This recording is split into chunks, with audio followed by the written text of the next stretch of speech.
ये लो मैडम आपका ऑर्डर। ये तो हार्ले है ना? हाँ मैडम। कितने की होगी? ये 10 लाख रुपए की। 10 लाख की?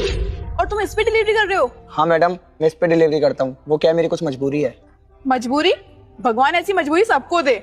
मतलब तुम्हारे पास 10 लाख की बाइक है और उसके बावजूद भी तुम ये डिलीवरी का काम कर रहे हो? जैसा आपको ठीक लगे वैसा समझ लीजिए मैडम।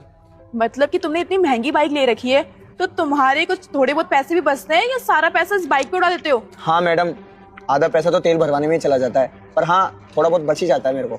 वैसे तुम्हें ना ये बाइक बेच के दूसरी बाइक लेनी चाहिए। मतलब जिस बाइक का एवरेज भी अच्छा हो, तुम्हारे कुछ पैसे भी बचे। देखो मेरा कहने का मतलब तो यही है, अगर तुम पैसे कमाने बाहर निकले हो तो ढंग से कमाओ ना। एक अच्छी सी बाइक लो जिसपे तुम्हारा खर्चा कम लगेगा और तुम्हारे पैसे भी बचेंगे। मैडम बेटा मुझे इग्नोर करके मत जाना, मैं खाटू श्याम हूँ। अगर तू चाहता है कि अब की बार तेरी नौकरी लग जाए तो तू इस वीडियो को लाइक करके चैनल को सब्सक्राइब कर और अपने 3 सच्चे मित्रों के पास शेयर कर और कमेंट में जय श्री श्याम जरूर लिखें। इस बाइक को नहीं बेच सकता हूँ, मेरी सबसे बड़ी मजबूरी यही है। ऐसी क्या मजबूरी है तुम्हारी? तुम क्या बोल रहे हो? मुझे तो कुछ समझ में ही नहीं आ रहा है। मैडम मैं आपको कैसे बताऊँ, पहले मैं डिलीवरी का काम नहीं करता था। तो फिर क्या करते थे? वो क्या है ना मैडम, WTP के पास में ही मेरा बहुत बड़ा मॉल था और आपने सुना ही होगा जब जेब में पैसे आते हैं ना तो महंगे महंगे शौक भी आ जाते हैं। उस चक्कर में मैंने 10 लाख की बाइक खरीद ली EMI पे, और ये महंगा आईफोन भी। और मेरे पापा हमेशा कहते थे कि बेटा पैसा हमेशा सोच समझ कर खर्च करना और पैसा हमेशा सेविंग करना जो तेरे बुरे वक्त में काम आएगा। पर मैं कहाँ ही उनकी बात सुनता था। डेली डेली पार्टीज करना, महंगे महंगे क्लब में जाना, जिंदगी अच्छी कट रही थी। फिर एक दिन मेरे मॉल में आग लग गई और मैंने उधार पर माल भी उठा रखा था, वो भी सारा जल गया। और जो मेरे पास पैसे थे वो सारे उधार चुकाने में लग गए। कमाया तो मैंने बहुत, पर कभी सेविंग नहीं करी।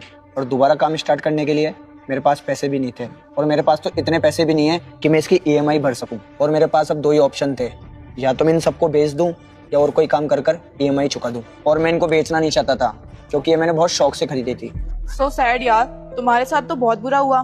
वैसे तुम कोई और काम भी तो चुन सकते थे ना। मतलब तुमने ये डिलीवरी का काम ही क्यों चुना? जिंदगी भर मैडम मैंने अपना ही काम करा है, मैं कहीं नौकरी कर पाता। बहुत मुश्किल से ये काम मिला था तो मैंने सोचा यही कर लूं।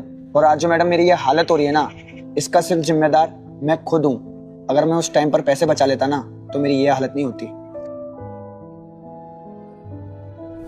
पापा खाना क्यों बना रहे हो? हम बाहर से ऑर्डर कर लेते हैं ना। बेटा बाहर से मंगवाने की क्या जरूरत है, मैं हूं ना, मैं बना लूंगा। पापा आप भी फालतू की मेहनत कर रहे हो। हमारे पास इतना पैसा है, हम रोज खाना मंगा सकते हैं, वो भी 300 के 300 दिन। माना बेटा कि हम 300 दिन खाना बाहर से मंगवा के खा सकते हैं, मगर हमें पैसे बचाने चाहिए, हमें पैसे की इज्जत करनी चाहिए ताकि कल को वो हमारे काम आ सके। आप भी गजब करते हो। जब हमारे पास पैसा है तो हम कहीं ना कहीं तो लगाएंगे ना। और आप भी कल की फिक्र करते हो। कल के चक्कर में क्या हम आज जीना छोड़ दें? बेटा